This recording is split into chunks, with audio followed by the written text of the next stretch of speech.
Guys, welcome back to Eat East Indian channel, and today we are making something really simple, easy, really tasty potatoes and peas curry, Aloo Matar, because it really requires very few ingredients. So if you are running low on supplies, not to worry. Start by just peeling and chopping potatoes in small bite-sized chunks. Set them aside. You will also chop some onions and tomatoes.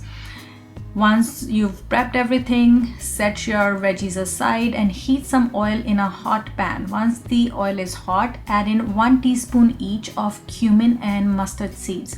Cumin, jeera, mustard seeds, rye, and we will add in onions, ginger and garlic. If you don't have ginger garlic, you can use ginger garlic paste, or you might have to skip ginger garlic for this dish. All right, let's give them a quick stir so that these ingredients are well coated with the oil.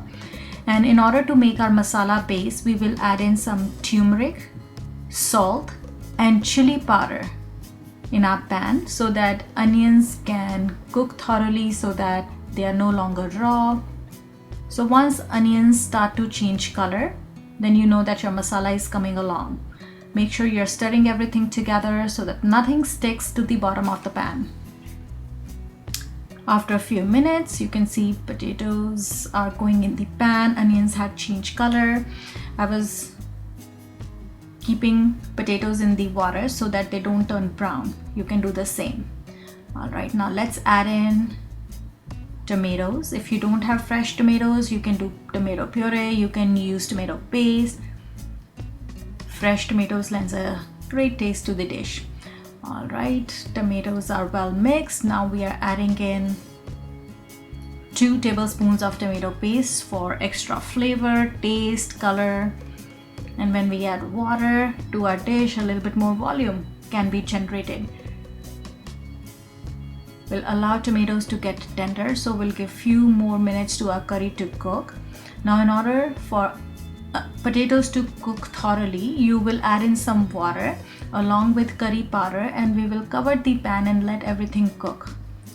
So curry powder is my favorite spice. I've left the link for the recipe for you to try at home on the top here.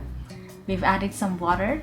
Will allow potatoes to become a little tender. All right, once the water is in, if you were using we will cover the pot. Peas, you will add we'll bring peas right everything now. to I'm a boil. Frozen peas. So once my potatoes have become somewhat tender, you can keep mixing things in between so that nothing sticks to the bottom of the pan. Let's mix them well together.